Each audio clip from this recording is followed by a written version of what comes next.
우리가 지난달부터 계속해서 예레미야서 말씀을 나누고 있습니다. 새벽마다 또 주일날 설교를 준비할 때마다 골치가 아픕니다. 왜냐하면 예레미야서의 말씀을 보면 맨 똑같아요.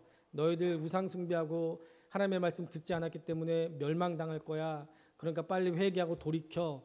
맨날 이 말씀만 하시니까 새벽이 오면은 두렵습니다. 오늘은 이걸 또 어떻게 설명을 해야 될까? 이건 또 오늘은 어떻게 다르게 해야 될까?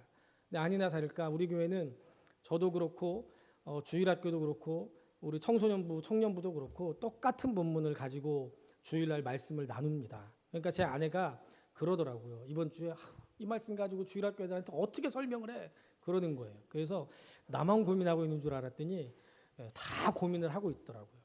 근데 이번 주 본문 말씀을 보면 원래는 오늘 본문이 9장 1절부터입니다. 근데 9장 1절도 또 똑같은 말씀이에요. 그래가지고 9장 1절부터는 건너뛰고 내일 새벽 말씀인데요. 내일 새벽 말씀을 우리가 오늘 미리 땡겨서 보도록 하겠습니다. 말하지 않았는데 어떻게 송 목사님이 알고 주 예수보다도 귀한 것은 없네 이런 찬송을 했는지 그거 참 신기합니다. 근데 머릿속에 들어와 있는 것도 아니고 하여튼 감사합니다. 여러분 세상 사람들은 누구나 남보다 좋은 걸 갖고 있으면 자랑하고 싶은 것이 본성이죠. 그죠? 요즘 TV를 이렇게 돌리다가 보니까 뭐 연예인들하고 뭐 이 좀 유명한 사람들이 모여가지고 취미 생활을 갖는 그런 프로그램을 하더라고요. 중국 그 요리를 잘하는 이연복 셰프라는 분이 취미 생활로 60이 넘었는데 나는 좀 악기 하나를 좀 했으면 좋겠다 해가지고 낙원상가에 가가지고 뭐 색소폰도 한번 해보고 이것도 해보고 저것도 해보더니 기타를 배우기라고 기타를 샀어요. 근데 기타를 사러 갔는데 기타 이 가게 주인이 아이유가 치는 기타라고 처음에 소개해 주더라고요. 그래서 그걸 쳐보고 그 다음에 윤도현이 외국에 나가서 이 버스킹 할 때 가지고 갔던 기타라고 그 기타를 이렇게 권해줬어요. 이게 얼마입니까 했더니 150만 원이래요. 기타 하나가요. 그런데 돈이 좀 있잖아요. 그러니까 남자들은 좀 이런 뭐 잘하니 못하니 이것보다는 장비에 대한 욕심이 있거든요. 일단 좋은 장비를 사야 돼요. 그래가지고 이연복 셰프가 윤도현이 치는 기타 하니까 그 기타를 가지면 윤도현처럼 기타 잘 칠 것 같은 생각이 들었는지 깎아가지고 130만 원인가 그렇게 해서 그 기타를 샀어요. 그러더니 이제 띵똥 띵똥 지가 해가면서 이제 기타를 배우려고 기타를 가르쳐 주는데 갔는데요. 이연복 셰프가 만나는 사람마다 제일 먼저 뭘 했을까요? 기타 자랑을 하는 거예요. 자기 기타 하나도 못 쳐요. 코드도 하나도 못 잡는데 사람들한테 먼저 물어봐요. 당신 기타는 얼마 주고 샀어요? 왜 물어보는 거예요? 그렇게 먼저 물어봐야지 내 기타를 자랑할 수 있으니까요. 그러면서 만나는 사람마다 먼저 기타 자랑을 하는 거예요. 지금 자기 실력은 어때요? 이제서야 겨우 띵가 이렇게 하고 있는데 기타 그거 깎아서 샀는데 130만 원인가 주고 샀는데 그거는 빼고 150만 원짜리라고. 윤도현이 치는 기타라고. 그러면서 그거 자랑하는 거예요. 그걸 보면서 야 사람들은 그 사람이나 나나 별다를 바 없구나. 저도 뭐 새 신발을 사거나 아니면 뭐 새로운 걸 사면은 은근히 어때요? 남이 봐주길 바래서 이렇게 하죠. 이거 새 거 아닙니다. 몇 년 지난 건데도 남들이 봐주길 바래서 그러잖아요. 그죠? 그런 것처럼 사람들은요 무조건 막 뭐든지 자랑하고 싶어요. 그런데 제가 보니까 자랑 중에 최고의 자랑은 자식 자랑이더라고요. 비록 집에서는 이놈의 새끼 저놈의 새끼 원수 같은 놈의 새끼 아빠 닮아가지고 막 이러면서 막 그럴지라도 밖에 나가서는 있는 거 없는 거 다 긁어 모아서 우리 새끼가 최고래요. 남들이 보기에는 그저 별로 뛰어나지 않고 그냥 평범한 것 같은데 부모가 보기에는 어때요? 세상에서 제일 자랑스럽고 제일 대견해요. 그래서 고슴도치도 자기 새끼가 제일 이뻐 보인대잖아요. 아마 조금 있으면 지온이가 천재라고 김동탁 집사, 이세현 집사가 별의별 거짓말을 다 할 거예요. 지난주에도 오더니요. 지난주인가요? 이번 주인가 우리 집사람한테 지온이가 뒤집었다고 맞지? 뒤집었다고 카톡을 보냈어요. 누가 물어봤나? 뒤집은 게 뭐 그렇게 대단하다고. 근데 저 엄마 아빠가 볼 때는 어떻게 우리 지훈이가 벌써 뒤집었어. 네? 그래요. 우리도 그랬어요. 우리 다함이가요 천재인 줄 알았어요. 그래가지고 심각하게 정말로 저랑 제 아내가요 정말 심각하게 상의했어요. 우리 다함이가 천재인 것 같은데 우리나라에서 영재 교육 시키려면 돈 많이 든다는데 이거 어떡하지? 하나님 앞에 기도도 했다니까요. 기도를 너무 세게 했는지 이세훈 집사 왜 이렇게 세게 웃어? 재작년인가요? 우리 김정옥 권사님 댁에 신방을 가는데 권사님들하고 같이 이런저런 얘기를 하다가 우리 다윗이가 어렸을 때 똥만 싸면은 언니가 아니죠. 누나랑 형들이 이게 응가를 닦으니까 자기도 그걸 봐서 휴지로 닦아야 되는 손으로 이렇게 집어넣어가지고 닦으려고 했는데 보니까 똥이 묻어 나와가지고 그걸 온 벽에다 다 이렇게 묻히고 다녔다. 똥 얘기를 했어요. 그랬더니 신권사님이 이해 질사라 우리 하준이는요 펜션에 놀러 갔는데요 수영장에 아침에 일어나자마자 수영장에 가가지고요 놀다가 거기다 똥을 쌌어요. 그 뭐 자랑이라고. 우리는 우리 아들이 똥 발랐다 자랑하니까 우리 하준이는 수영장에다 똥을 쌌다. 그래서 이종훈 집사가 그것 때문에 아주 그냥 똥 씌우고 미안하다고 사과하고 난리. 그랬더니 그 옆에 듣고 있던 방고사님이 우리 서준이는요 똥 굵기가 이만해요. 그래서 참 아이고 제가 먼저 시작했지만 아이고 참 별의별 자랑을 다 하는구나. 지금도 잊히지 않아요. 자기는 똥이 황금색이라고 하면서 부모들은요 자기 자식 똥 자랑도 해요. 네? 여러분들은 지금 무엇을 자랑하면서 사십니까? 아마도 나는 자랑이 없어요 라고 하는 분은 한 분도 없을 거예요. 설마 혹시라도 나는 자랑이 없어요 하는 분들도 겉으로는 그렇게 말하지만 속으로는 뭔가 좀 나한테 물어봐 주길, 뭔가 좀 물어봐 주길. 그러면 못 이기는 척 얘기할 텐데 그렇게 생각할 거예요. 자녀가 됐든지 아니면 자기 자신이 됐든지 아니면 새로 이사간 집이 됐든지 새로 산 차가 됐든지 신발이 됐든지 모두 다 뭐든지 자랑거리가 있을 겁니다. 그런데 이것은 세상 사람들이 예수 믿지 않는 사람들이 자랑하는 거라고 오늘 본문 말씀은 우리에게 말씀하고 있어요. 이런 거 자랑하지 말라는 거예요. 여러분들 예레미야 9장 23절에서 24절을 보면은요. 그동안 예레미야서 말씀을 우리가 새벽마다 와서 말씀을 같이 나누고 또 예레미야서의 말씀을 읽은 분들은 이게 도대체 무슨 생뚱맞은 말씀이야? 할 정도로 굉장히 생뚱맞게 그 안에 들어가 있어요. 무슨 말입니까? 자랑할 것도 있고 자랑하지 말아야 될 것도 있다는 거예요. 왜 하나님이 갑자기 이런 말씀을 하셨습니까? 유다 백성들은요 지금 죄 때문에 바람 앞에 등불같이 언제 하나님의 심판이 내릴지 알 수 없는 그런 상황에 처해 있습니다. 오늘 본문 15절에서 그 심판이 정말 말할 수 없이 대단히 강력한 심판이 될 것이다 라고 말씀합니다. 15절 후반부에 보니까요 내가 그들 곧 이 백성에게 쑥을 먹이며 독한 물을 마시게 하고 라고 기록되어 있어요. 쑥이 뭐예요? 예? 요즘은 건강을 위해서 일부러 막 쑥도 캐러 다니고 그러죠. 예? 우리 권사님들하고 같이 양평 수양관에 쑥 캐러 갔는데요 권사님들 그 땡볕에도요 뭐가 그렇게 좋은지 쑥을 캐는데 정신이 없으시더라고요. 그 뭐 맛있다고 저는 먹어봐야 쓰기만 하던데 근데 요즘 쑥으로 된 거 막 많잖아요. 근데 여기서 나오는 쑥은 뭐예요? 쓴 걸 의미하는 거예요. 우리가 보통 때 평안하고 좋으면 쓴 거 먹어요? 단 거 먹어요? 단 거 먹죠. 예? 그리고 독한 물은 뭐예요? 독한 물은요 쉽게 말하면 사약을 마시게 한다는 얘기예요. 그러니까 이 말씀은 반역자에게 사약을 내린 것 같이 심판이 올 거라는 거예요.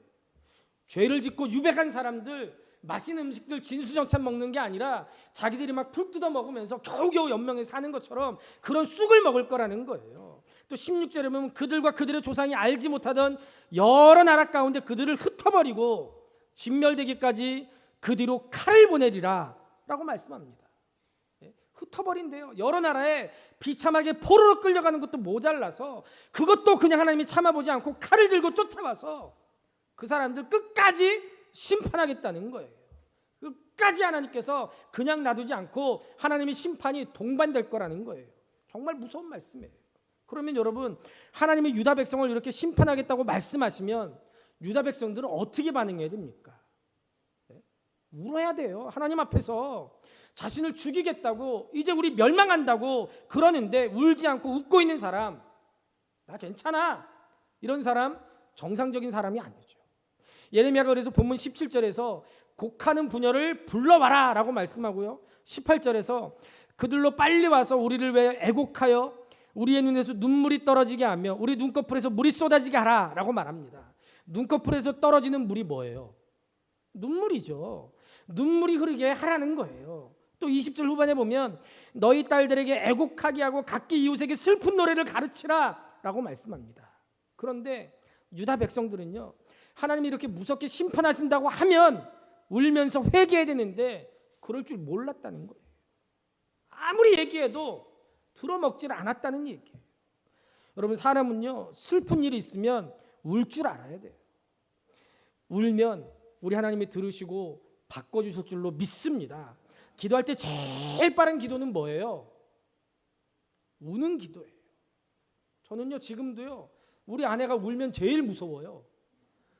우리 아내가 울면요 어쩔 줄 모르겠어요. 무서워요. 그래서 뭐든지 하여튼 말만 해. 다행히 핸드백 사달라고 울지 않고 보석 사달라고 울지 않아서 얼마나 감사한지 몰라요. 울면요 정말 어쩔 줄 모르겠어요. 우리 아이들이 아파서 울면요 막 내 가슴이 녹아내리는 것 같아요. 어쩔 줄 모르겠어요. 하나님도 똑같아요. 우리가 하나님 앞에 울며 기도하면요 하나님은요 바로 응답해 주세요. 눈물의 기도는 응답이 빠른 줄로 믿습니다. 하나님이 유다 백성을 이렇게 잔인하게 심판하시는 거 당연한 일입니다. 13절을 보면은요 여호와께서 말씀하시되 이는 그들이 내가 그들의 앞에 세운 나의 율법을 버리고 내 목소리를 순종하지 아니하며 그대로 행하지 아니하고 라고 말씀하고 있어요. 무슨 얘기입니까? 마땅히 하나님의 백성으로서 해야 될 일 안 했다는 거예요. 여러분, 나는 나쁜 짓 안 했어요. 그것만으로 죄가 없다고 말할 수 없습니다. 하나님은요 뭐라고 말씀하세요? 당연히 해야 될 것을 안 한 것도 죄라는 거예요. 마땅히 하나님의 백성으로서 해야 될 일을 하지 않은 거, 그게 죄래요. 또 14절에 보면요 그 마음의 완악함을 따라 그 조상들이 자기에게 가르친 바알을 따랐습니다 라고 말씀합니다. 우상 숭배했어요. 하지 말아야 될 걸 했다는 겁니다. 유다 백성들은 하나님께서 하지 말라는 건 하고 하라는 건 안 했습니다. 그래서 하나님이 유다 백성들을 심판하는 건 부당한 일이 아니고 정당한 일이다, 마땅한 일이다 라고 지금 하나님이 말씀하는 거예요. 유다 백성들은 조금 있으면 바벨론이 쳐들어와서 망하게 된 이런 상황에서 우리에게는 지혜가 있고 용맹스러운 용사가 있고 또 전쟁이 나면 먹고 살만한 재물을 쌓아놨어 라면서 자랑해서는 안 될 지혜와 용맹과 재물을 지금 자랑하고 있습니다. 또 예레미야 8장 8절에 보면 너희가 어찌 우리는 지혜가 있고 우리에게는 여호와의 율법이 있다 말하겠느냐라고 말씀하고 있고요.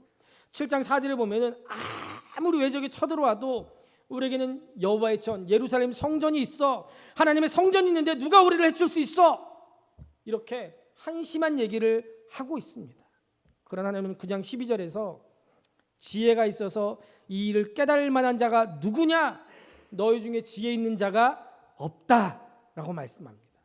이런 문맥 하에서 오늘 23절 24절을 말씀한 거예요. 우리 같이 23절을 같이 한번 읽어보겠습니다. 시작.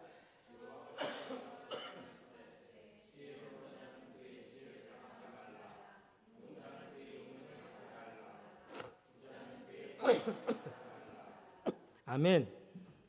이 말씀에서 자랑하다라는 말의 히브리어는요 하랄이라는 단어인데요, 이 말은 자기를 높이다, 자기를 찬양하다, 바보로 만들다, 어리석다라는 뜻입니다. 무슨 의미입니까? 자신의 지혜나 부요함이나 강함 이런 걸 자랑하는 건 전부 다 자기를 높이는 교만한 행위, 자기를 바보로 만드는 어리석은 행동이란 얘기입니까? 얘기예요. 여러분, 그러면 오늘 말씀에서 하나님이 우리에게 자랑하지 말라고 말씀하신 건 뭡니까? 첫째, 지혜를 자랑하지 말라라고 말씀합니다. 23절 지혜로운 자는 그의 지혜를 자랑치 말라라고 말씀해요. 여러분, 솔로몬은요 하나님으로부터 동서양에 걸쳐서 가장 뛰어난 지혜와 총명의 복을 받았습니다. 솔로몬은 잠언을 무려 3,000개를 말할 정도로 탁월한 지혜자였고요, 지성인이었고요. 노래만 1,005개를 작사하고 작곡한 빼어난 음악가였습니다. 솔로몬이 논하지 않은 식물이 없을 만큼 이 솔로몬은 당대 최고의 식물학자였고, 솔로몬이 논하지 않은 동물과 어류가 없을 만큼 솔로몬은 당대 최고의 생물학자였습니다. 그런 이 솔로몬이 동서양을 막론하고 자기를 능가할 만한 지혜와 총명을 가진 자가 전에도 없었고 이후로도 없었던 그런 솔로몬이 내게 이런 지혜를 주신 분은 하나님이시다라고 고백합니다. 전도서 12장 9절에서 11절에 이렇게 말씀합니다. 전도자는 지혜자이어서 여전히 백성에게 지식을 가르쳤고 또 깊이 생각하고 연구하여 잠언을 많이 지었으며 전도자는 심사 아름다운 말들을 구하였나니 진리의 말씀들을 정직하게 기록하였느니라. 지혜자들의 말씀은 찌르는 채찍들 같고 회중의 스승들의 말씀들은 잘 박힌 목 같으니 다 한 목자가 주신 바이니라. 자기가 가지고 있는 이 지혜는 누가 줬다고요? 한 목자가 주셨대요. 여기서 말하는 한 목자는요, 이스라엘 백성들을 양으로 기르시고 가르치고 인도하신 하나님을 말씀합니다. 그리고 한마디 덧붙여서 자신의 삶에 대한 결론을 전도서 12장 12절 14절에 이렇게 말합니다. 내 아들아, 또 이것들로부터 경계를 받으라. 많은 책들을 짓는 것은 끝이 없고 많이 공부하는 것은 몸을 피곤하게 하느니라. 일의 결국을 다 들었으니 하나님을 경외하고 그의 명령들을 지킬지어다. 이것이 모든 사람의 본분이니라. 하나님은 모든 행위와 모든 은밀한 일을 선악간에 심판하시리라. 아멘. 여러분, 솔로몬 왕이 모든 걸 다 누리고 모든 걸 다 알았던 솔로몬 왕이 인생에 대해서 내린 결론은요, 결국 인간의 지혜와 부귀와 강함과 영화 그 어떤 것들도 자랑할 것이 하나도 없다는 거예요. 인생이 죽으면 자랑했던 그 모든 걸 한순간에 물거품으로 사라지고 인간은 선하게 살았던 악하게 살았던 모든 은밀한 일까지 철저하게 공의롭게 심판한 하나님 앞에 그 모든 행위에 따라서 심판받게 되기 때문입니다. 그래서 솔로몬이 내린 결론은요, 이거예요. 하나님을 두려움으로 섬기고 그의 말씀대로 살아라. 이게 바로 사람이 마땅히 해야 될 본분이야 라고 그 자녀들에게, 그 백성들에게 솔로몬이 유언과 같이 그런 말씀을 한 거예요. 두 번째로 용맹을 자랑하지 말라고 말씀합니다. 용맹은요, 용기와 힘을 말합니다. 여러분들 무하마드 알리를 아십니까? 청소년들은 어쩌면 모를지도 모르겠어요. 그런데 어른들은 뭐 제 나이 또래도 무하마드 알리 권투 시합하는 거 직접 보지 못해서도 알리라는 사람은 전부 다 알 거예요.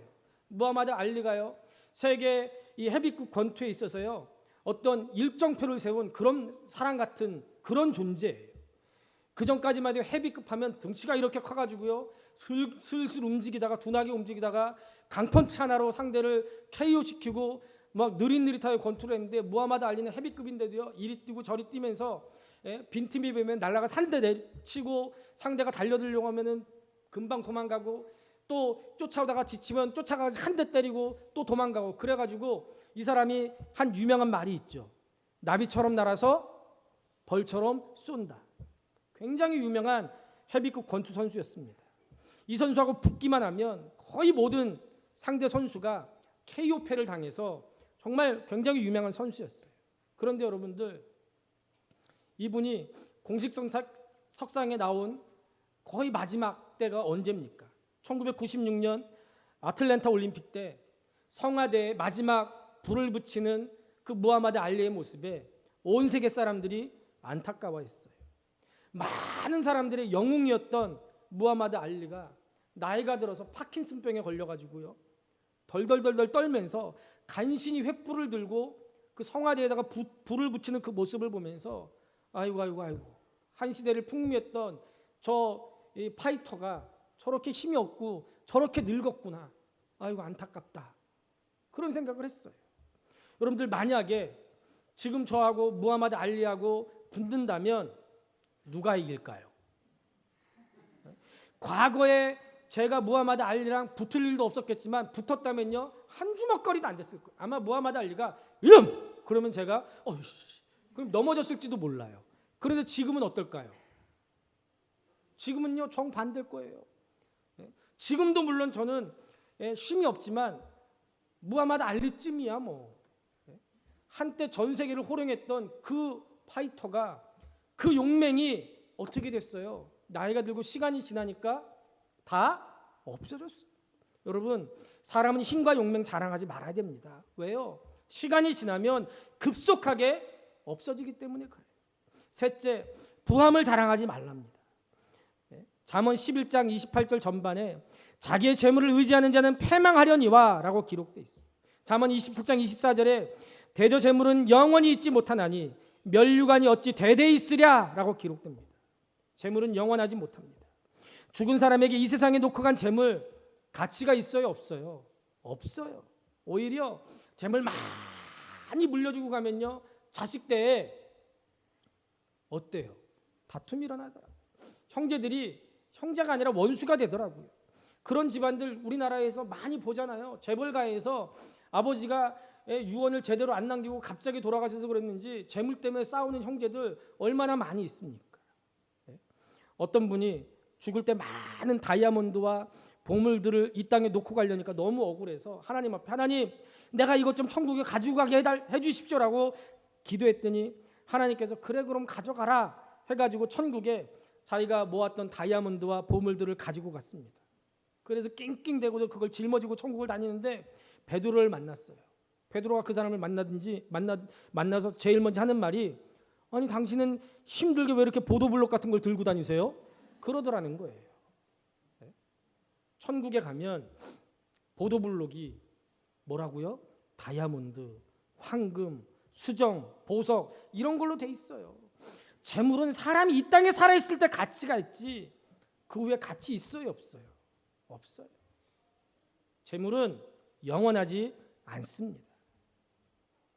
잠언 11장 4절에도 보면 재물은 진노하시는 날에 무익하나라고 말씀합니다.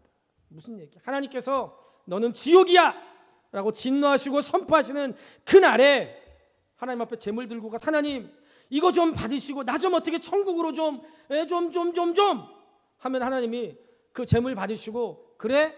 그러면 내가 너 돈 많이 냈으니까 내가 천국으로 보내줄게 이렇게 해주세요? 이건요 주일학교 애들도 잘 알아요. 돈으로도 못 가요. 어디요? 하나님 나라요. 네? 못 가요.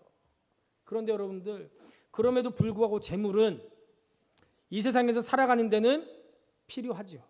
필요합니다. 재물이 있으면 할 수 있는 일들이 많이 있어요. 잠언 10장 15절에 보면 부자의 재물은 그의 견고한 성이요라고 기록되어 있습니다. 그렇기 때문에 여러분들 재물은 많은 일을 할 수 있게 해주기 때문에 열심히 정직하게 일해서 재물을 버세요. 그리고 하나님께서 여러분들에게 재물의 복을 주실 때 그 재물의 복을 받으세요. 그러나 그 재물을 의지하세요. 재물을 내 인생의 목적으로 삼고 재물을 자랑하는 그런 삶을 살지 말라는 거예요. 하나님이 물질의 복을 주시면 그걸 가지고 하나님의 일을 하고 나도 누릴 거 누리고 살되 거기서 끝나지, 그걸 의지하고 그걸 내 삶의 목적으로 삼고 살고 그러지 말라는 거예요. 여러분, 그런데 하나님께서는요 이렇게 자랑하는 거 탐탁지 않게 여기시는데요 24절을 보니까 반대로 또 자랑해라 라고 말씀합니다. 우리 24절을 같이 한번 읽어보겠습니다. 시작. 자랑하는 자는 이것으로 자랑할지니 곧 명철하여 나를 아는 것과 나 여호와는 사랑과 정의와 공의를 땅에 행하는 자인 줄 깨닫는 것이라. 나는 이 일을 기뻐하노라. 여호와의 말씀이니라 고 기록되어 있습니다. 뭘 자랑하라고요? 여호와를 아는 것을 자랑하래요. 왜요?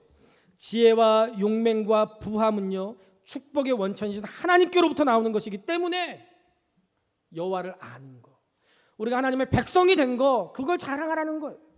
하나님 우리가 여호와를 아는 것을 자랑하는 걸 기뻐하신다라고 말씀합니다. 예레미야 9장에 보면은요 우리가 하나님을 알기 위해서 필요한 세 가지 동사를 찾을 수 있어요. 첫째는 하나님의 말씀을 들으라는 거예요. 20절 전반에 보면 부녀들이여 여호와의 말씀을 들으라라고 기록되어 있습니다. 믿음은 들음에서 생깁니다. 여러분, 나도 하나님을 알고 싶고 나도 하나님을 믿고 싶고 나도 예수님을 믿고 싶고 나도 예수 안에서 참된 자유를 누리고 싶다라는 사람은요 다른 거 없어요. 하나님의 말씀을 들어야 됩니다. 그래서 예배가 중요하고 그래서 예배하는 공동체인 교회가 중요한 거예요. 사람에게 상처받고 교회를 떠나서 나 혼자 예수 믿고 그런다 천만에요. 혼자 신앙생활하면서 하나님의 말씀 어떻게 듣겠어요? 아니, 목사님 요즘 TV 틀어보면은 TV에서 몇 군데에서 목사님 설교 방송 나오고요. 인터넷 유튜브에 보면은요, 전 세계 유명한 목사님 설교는 다 들을 수 있는데요. 아니요. 그렇게 TV로 보는 것과 직접 얼굴을 대면하고 말씀을 듣는 것, 그리고 목사랑 1대1로 하나님의 말씀을 가지고 훈련하는 것은 완전 차이가 있어요. 그렇기 때문에 예배가 중요하고 예배하는 공동체인 교회가 중요한 줄로 믿습니다. 두 번째는 하나님의 말씀을 받으라는 거예요. 말씀을 들었으면 받으라는 얘기는 무슨 말씀이에요? 아유, 목사님 그건 아니에요. 아유, 목사님 다른 건 다 하겠는데 아유, 그거는 내가 못하겠어요. 이렇게 하지 말라는 거예요. 안 받으면 말씀이 선포되는데 안 받으면 소용이 있어요, 없어요? 없어요. 말씀을 들으면 그 말씀을 하나님이 지금 내게 주시는구나 하고 그 말씀을 받아들이라는 얘기예요. 세 번째, 받아들였으면 그 다음에 어떻게 해야 돼요? 하나님의 말씀에 순종하라는 거예요. 13절에 내 목소리를 순종하라 라고 말씀하고 있습니다. 여러분, 하나님의 말씀을 듣지도 않고 받지도 않고 순종하지도 않으면서 우리가 어떻게 하나님을 알 수 있겠습니까? 우리가 말씀을 듣고 받고 믿고 순종하면 하나님이 우리를 아시고 우리도 하나님을 알게 됩니다. 그래서 듣고 믿고 순종할 수 있기를 우리 주님의 이름으로 축복합니다. 두 번째로 우리가 자랑할 것은 여호와의 사랑입니다. 24절에 나 여호와는 사랑과 라고 말씀하고 있어요. 여러분, 사랑에 해당하는 히브리어는요, 헤세드입니다. 그런데 이 헤세드라는 단어는요, 구약에만 245번이나 쓰이고 있어요. 왜요? 사랑은 하나님의 속성입니다. 하나님은 사랑이십니다. 무조건 끝까지 사랑해 주시는 아가페 사랑이 있어요. 인간이 측량할 수 없는 넓고 높고 깊고 뜨거운 사랑입니다. 하나님의 사랑으로 우리가 구원받았고 그 사랑에 감격해서 우리가 오늘도 하나님 앞에 나와서 예배드리면서 주님을 섬기고 있는 거예요. 오늘 우리가 믿음으로 직분을 받고 우리가 믿음으로 살아가고 그리스도라는 이름을 가지고 살아가고 교회에서 충성하고 헌신하는 것, 그것은 하나님의 사랑의 증거고 열매인 줄로 믿습니다. 하나님의 사랑이 아니면 우리는 벌써 저주를 받아서 멸망해도 골백번은 더 멸망했을 거예요. 우리는 죄투성이인 죄인 중에 괴수 아닙니까? 나 같은 죄인을 살리시고 나 같은 죄인을 구원하신 것을 생각할 때 하나님의 사랑이 얼마나 큰지 우리는 날마다 깨달아야 돼요. 이 큰 하나님의 사랑을 자랑하는 것을 우리 하나님은 기뻐하시는 줄로 믿습니다. 순전한 기독교, 예기치 못한 기쁨, 시편 사색, 이런 주옥 같은 책들을 저술한 기독교 지성인 C.S. 루이스라는 사람이 있어요. 이분은 기독교 변증을 하는 데 있어서 최고봉으로 꼽히는 분입니다. 이분이 8살 때 어머니를 잃었습니다. 이 일로 인해서 어린 마음에 큰 상처를 받고 8살에 두 가지를 결심했대요. 하나는 절대로 엄마를 그리워하지 않겠다는 거예요. 이것은 역설적으로 보면 그만큼 엄마에 대한 그리움이 컸다는 것을 보여주는 얘기죠. 또 다른 하나는 누구에게도 눈물을 보이지 않겠다는 거예요. 왜요? 감당하기 어려웠던 아픔의 크기가 이 어린 C.S. 루이스의 마음의 문을 꽁꽁 닫아 건 걸로 표현된 거예요. 그리고 이후에 C.S. 루이스는요, 냉철한 이성주의자가 됐어요. 그런데 그렇게 이성주의자가 돼서 냉철하게 살던 그의 삶에 일대 변화가 일어났습니다. 평생 사랑을 준 적도 없고 사랑을 받은 적도 없이 살아온 이 C.S. 루이스가 60세가 넘어서 조이 데이비드 맨이라는 사람을 만나서 사랑에 빠졌습니다. 이름이 맨자가 들어갔으니까 남자라고 착각하지 마십시오. 여자분입니다. 조이 데이비드 맨이라는 여성을 만나서 사랑에 빠졌어요. 둘이 사랑에 빠져서 결혼으로 이어졌는데요. 결혼 당시에 데이비드 맨이요, 암으로 1년밖에 살 수 없다는 진단을 받았어요. 그런데 C.S. 루이스는요, 1년밖에 살 수 없다는 사실을 다 알면서도 그녀를 정말로 사랑했기 때문에 결혼을 결심했습니다. 그리고 그녀는 결혼하고 나서도 무려 3년 2개월을 더 살다가 하나님 나라로 갔습니다. 우리는 C.S. 루이스가 참 복도 없다 이렇게 생각할 수 있을 거예요. 왜요? 언제 이 여자를 만났냐? 60세가 넘어서 만났어. 나이 들어서 만났는데 그나마 60세 넘어서 처음으로 사랑하게 된 여자가 하필 암에 걸려서 시한부 인생을 사는 여자고 3년밖에 같이 못 살고 하나님 나라로 떠나보냈으니까 얼마나 불행한가. 그러나 C.S. 루이스는요, 자신의 일생을 회고하면서 인생에서 가장 행복했던 순간은 그 안에 조이 데이비드맨과 함께 보냈던 3년 2개월의 시간이었습니다라고 얘기합니다. 아내를 먼저 떠나보낸 이후의 삶은 아내와 사랑했던 3년 2개월 그 사랑의 힘으로 살 수 있었습니다라고 회고합니다. 여러분, 우리가 이 C.S. 루이스의 이야기를 통해서요, 사람이 누군가를 정말 진실로 사랑한다는 것, 그리고 누군가에게 진실한 사랑을 받는 것이야말로 우리가 누릴 수 있는 복 중의 복이라는 것을 다시 한번 깨닫게 됩니다.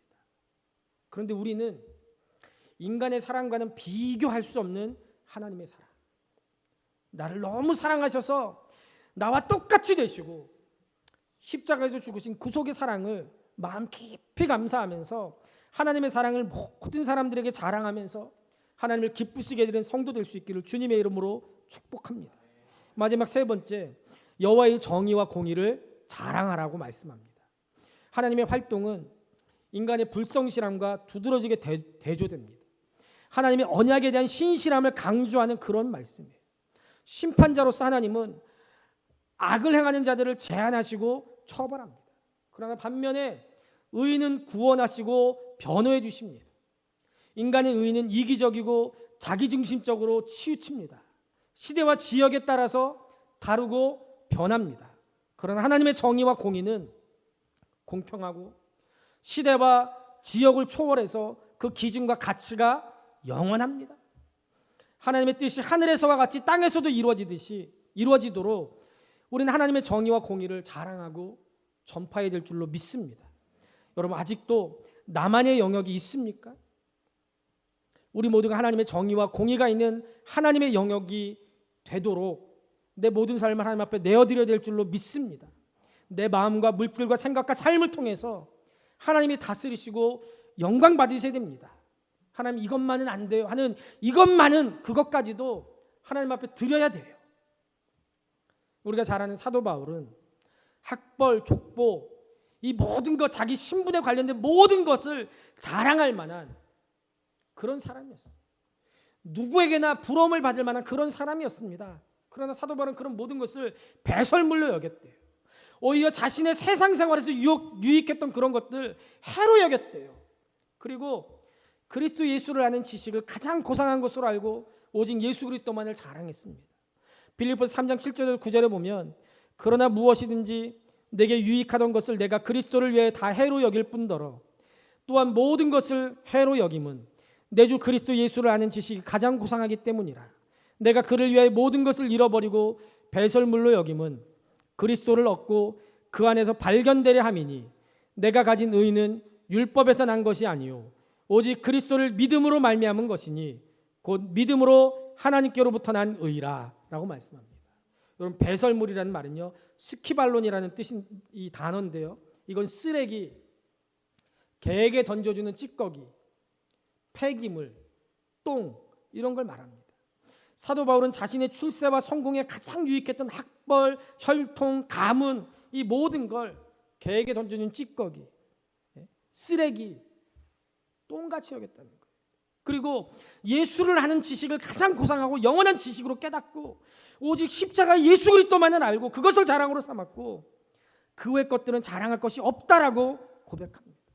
갈라디아서 6장 14절에 보니까, 그러나 내게는 우리 주 예수 그리스도의 십자가 외에 결코 자랑할 것이 없으니 그리스도로 말미암아 세상이 나를 대하여 십자가에 못 박히고 내가 또한 세상을 대하여 그러하니라 라고 말씀합니다.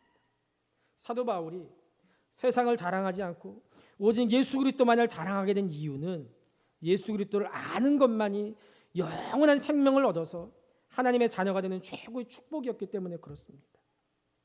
요한복음 17장 3절에 영생은 곧 유일하신 참 하나님과 그의 보내신 자 예수 그리스도를 아는 것이니이다 라고 고백하고 있어요. 하나님과 그의 보내신 자 예수 그리스도를 안다는 것은 예수 그리스도를 믿어서 하나님과 영적인 관계, 하나님의 자녀가 되고 하나님과 인격적인 관계를 맺는 신앙생활을 하는 것을 의미합니다. 예수 그리스도를 믿음으로 하나님께서 나의 하나님이 되시고 나는 하나님의 자녀가 되고 하나님의 소유된 백성이 되는 영적인 관계가 맺어지는 거예요. 그래서 예수 그리스도를 아는 지식이 가장 고상하다라고 고백한 겁니다. 여러분, 세상적인 어떤 지혜나 힘이나 율법이나 부유함이라도 결코 하나님의 자녀가 될 수 없습니다. 하나님은요, 우리 죄를 그냥 용서하신 게 아니에요. 하나님의 아들 독생자 예수 그리스도를 십자가에 죽여서 용서하신 거예요. 십자가 예수 그리스도만이 내가 죄사함을 얻어서 거룩한 하나님의 자녀가 돼서 영생을 얻게 하는 유일한 길임을 여러분들 믿으시기를 바랍니다. 사도 바울의 고백처럼 육체적으로는 신뢰하고 자랑할 만한 것들이 많든 적든 그 모든 것들을 배설물로 여기고 오직 나를 구원하신 예수 그리스도를 아는 것만을 자랑하는 믿음의 성도들 될 수 있기를 우리 주님의 이름으로 축복합니다. 예레미야서 9장 24절에 대해서 사도 바울이 고린도전서 1장 29절에서 31절에서 이렇게 해석합니다. 이는 아무 육체도 하나님 앞에서 자랑하지 못하게 하려 하심이라. 너희는 하나님으로부터 나서 그리스도 예수 안에 있고 예수는 하나님으로부터 나와서 우리에게 지혜와 의로움과 거룩함과 구원함이 되셨으니 기록된 바 자랑하는 자는 주 안에서 자랑하람과 같게 하려 함이라. 아멘. 여러분들 주 안에서 자랑하라는 것은 주님을 자랑하라는 말이에요. 이제부터 입술을 열어서 예수님만 자랑합시다. 사람들 만나면 내가 예수로 인해서 죄사함 받았습니다. 내가 예수로 인해서 내 인생이 이렇게 변화됐습니다. 예수님 때문에 죽음도 두렵지 않게 됐습니다. 예수님 때문에 천국과 영생과 부활의 소망을 갖게 됐습니다. 예수님이 아니고서는 내 인생은 아무 의미도 없습니다. 라고 예수님을 자랑하십시오. 듣든지 듣지 않든지 예수님 자랑하세요. 그러면 어떤 사람들은 그 말씀을 듣고 어떤 사람들은 그 말을 듣지 않겠지만 예수님께서 택하신 양 하나님의 택한 백성들은 반드시 듣고 나오는 거예요. 전하는 것까지는 우리의 책임이지만 그 다음은 하나님의 책임이에요. 그러나 전하는 것조차도 하지 않는다면 하나님이 그 책임을 우리에게 물으시겠다라고 말씀하십니다. 우리가 새생명 축제를 하는 이유는요, 우리가 전도를 하는 이유는 우리 교회를 채우기 위해서가 아니에요.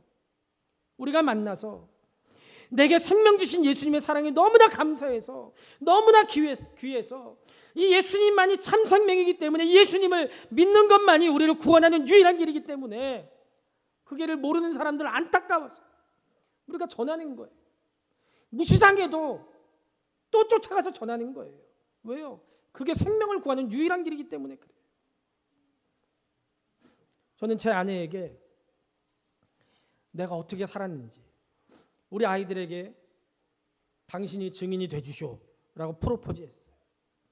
그리고 제 아내 앞에서 목사답게 살려고 그리스도인답게 살려고 정말 애를 쓰고 있습니다. 왜냐하면 그래야 나중에 제가 하나님 나라에 가면 우리 아내가 우리 아이들한테 니네 아버지 정말 그리스도인답게 살았어 이렇게 증언해 주죠. 제가 목사답지 않고 제가 그리스도인답지 않으면 제가 나중에 죽었을 때 우리 아이들한테 우리 집사람이 뭐라고 할까요? 네? 니네 아버지 지긋지긋했어 이러면 어떡해요? 지금도 마찬가지. 저와 함께 신앙생활했던 많은 분들, 제 아내, 우리 아이들, 또 우리 성도들에게 최지훈 목사는 이 땅에 살면서 몇 명 목회했고 교회 몇 번 건축했고 교단에서 무슨 직함을 가지고 있었고 이런 것들 말고 최지훈 목사는 예수님 위에 살고 예수님처럼 살았고 말씀대로 살기 위해서 몸부림쳤던 예수에 미친 사람이었다고 기억되고 싶어요. 여러분들은 어떻습니까? 무엇을 자랑하고 어떤 삶으로 기억되고 싶습니까?